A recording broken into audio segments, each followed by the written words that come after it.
안녕하십니까. 2024년 1월 30일 전태석의 유수 쇼스탑입니다. 첫 번째 뉴스입니다. 논밭만 맡겨도 연 수천만 원 받는 농지 배당 첫 탄생이라는 제목으로 뉴스를 전하도록 하겠습니다. 영농조합이 대신 농사 짓고 배당하는 농지 배당제가 경북 문경시 영순면에서 시행, 권준시가 작년 6월 직접 벼농사를 짓는 대신 자신의 땅 5,800평을 영농조합에 맡겼습니다.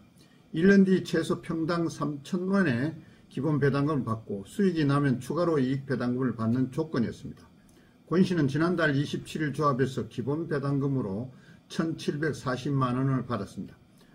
그는 여기 대부분이 70대 내지 80대 노인이라서 농사 지을 힘도 없다면서 설마 했는데 일도 안 하고 농사 지을 때만큼 돈벌이를 할 수 있는 이런 방법이 있으니 신기할 뿐이라고 말했습니다.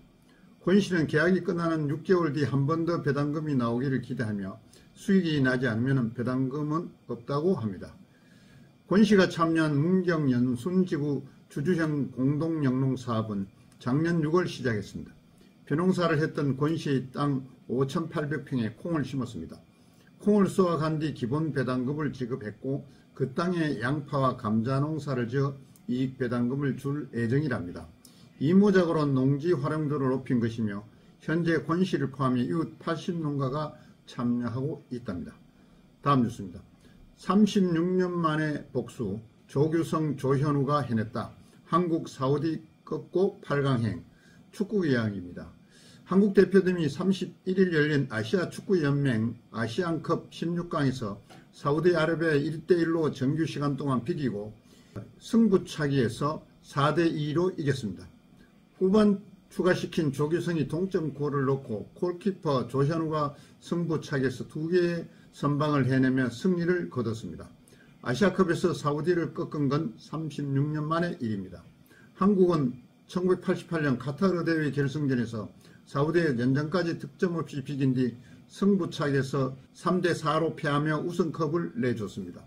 2000년 레바논 대회 4강에서 12년 만에 다시 만났지만 1대2로 패했고 2007년 인도네시아 대회 조별리그에서 1대1로 승부를 가리지 못했습니다.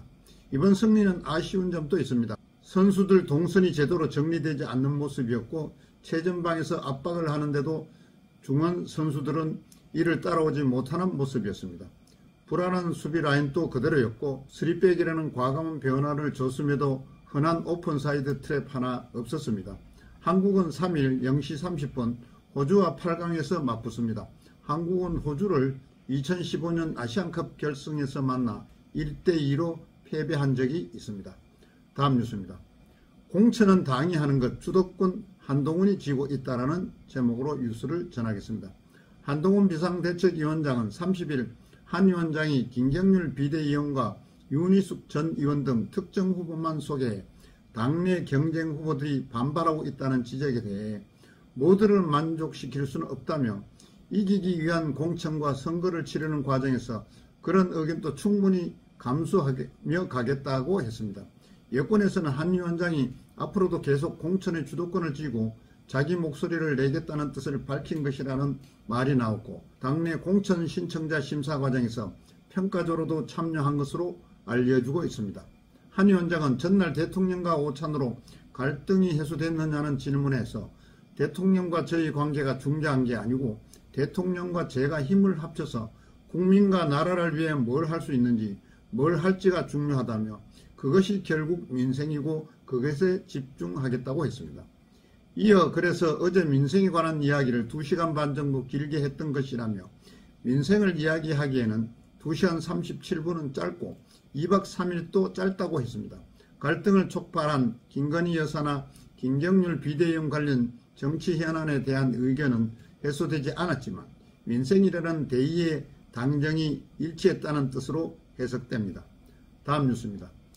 조선인 추도비 철거 작업, 일본 군마현 정부 필요한 소통을 할 것이라 했습니다.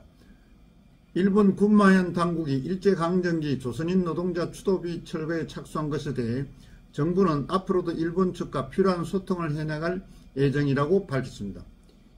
임수석 외교부 대변인은 30일 정례 브리핑에서 군마현이 추도비를 철거하는 것은 역사 왜곡을 덮는 것이라는 비판이 일본 언론에서도 나왔다는 지적에 이같이 말했습니다.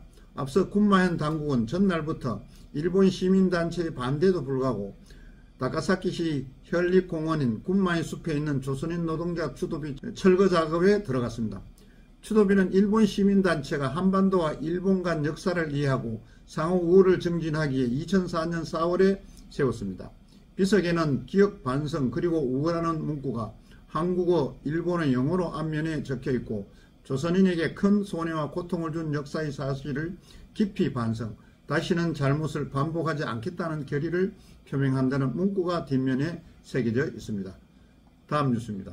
교회 언론에 목사라는 사람이 명품백 몰카 최재현 목사를 비판했습니다.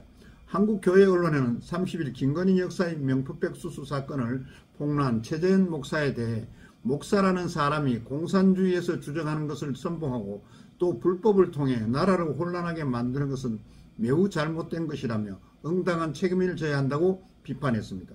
언론에는 목사가 일정한 목적을 가지고 대통령 부인에게 함정을 파 접근하고 몰래 카메라를 들이댔다며 그 대화를 한참 지난 뒤에 편향된 언론 매체를 통해 공격하는 걸 보고 경악을 금치 못한다고 지적했으며 이는 일반인도 그런 방법으로 타인에게 충격을 주거나 공격하지는 않는다고 덧붙였습니다. 언론에는 그가 했던 말에도 공산주의를 옹호하는 세력들이 쓰는 내재적 접근이라는 표현이 있다며 이는 북한 입장에서 생각해야 한다는 의미인데 이런 걸 주장하는 걸 보면 하나님께서 허락하신 복음 전파 사명과 예수 그리스도의 종으로 살아야 하는 목사의 모습에서는 한참 빗나간 모습이라고 했습니다. 다음 뉴스입니다. 의원 구속돼도 세비 준다. 국회의원 연봉 1.7% 올라 1억 5,700만 원입니다. 국회의원 연봉이 지난해 대비 1.7% 올라 1억 5,700만 원에 이르는 것으로 나타났습니다. 국회가 오는 4월 총선을 앞두고 선거구와 선거제도조차 확정하지 못한 상황에 국회의원 연봉은 인상되자 일각에서는 비판의 목소리가 나오고 있습니다.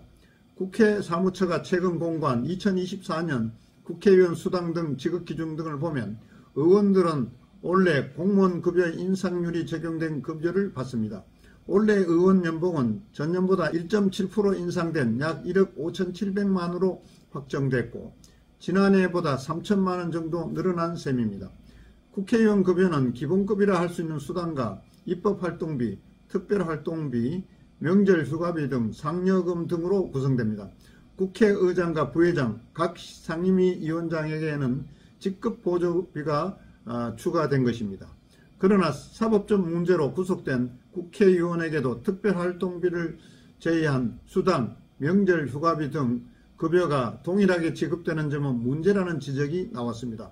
더불어민주당 전당대회 돈봉투 수수 혐의로 구속된 윤관석 의원도 명절 상여금까지 모두 받는다는 것입니다. 다음 뉴스입니다.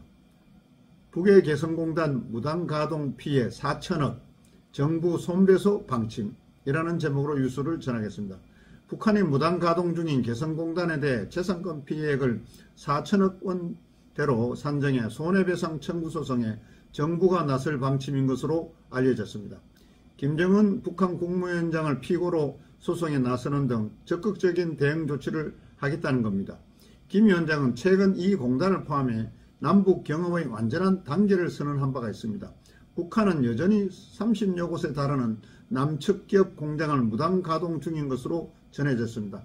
북한은 공단 무단 가동 범위를 전면 가동 수준으로 확대하거나 현재 군사 통제구역으로 관리되는 공단 인근에 군대를 재배치하는 등 후속 행동에 나설 가능성까지 있는 것으로 전해졌습니다.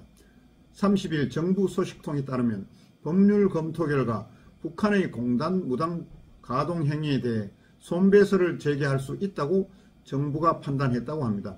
건설비 등 현재 무단 가동되는 것으로 파악되는 공장 장부가액 등을 합산해 피해액만 4천억 원대로 추산한 것으로 알려지고 있습니다. 다음 뉴스입니다. 봄이 성큼 설 연휴 전까지 큰 추위 없다 라는 제목으로 뉴스를 전하겠습니다. 제주에서 매화가 예년보다 한 달 반이나 일찍 만발하는 등 봄 기운이 성큼 다가왔습니다. 설 연휴 전인 2월 초까지 큰 추위는 없을 것으로 전망됩니다. 기상청에 따르면 지난 26일 제주지방기상청 청산의 계절환 청력 매화가 만발했습니다. 제주의 매화는 지난 15일 개화한 지 11일 만에 만발에 이르렀습니다. 이는 평년보다 46일이나 이른 것입니다. 기상청은 한 나무에 80% 이상 꽃이 활짝 피었을 때 만발했다고 합니다. 기상청은 이달 초부터 중순까지 제주의 일 최저기온이 평년보다 2도 이상, 최고기온은 3.3도 이상 높았던 것이 이른 매화 만발에 영향을 미친 것으로 봤습니다. 지난 18일에는 제주의 한낮기온이 13.7도까지 오르는 등 20도 가까운 이상고온 현상이 나타나기도 했습니다. 이상은 입춘을 3일 앞둔 날씨였습니다. 1월 31일 전태석의 유수 쇼스탑을 마치겠습니다. 시청해 주셔서 대단히 감사합니다.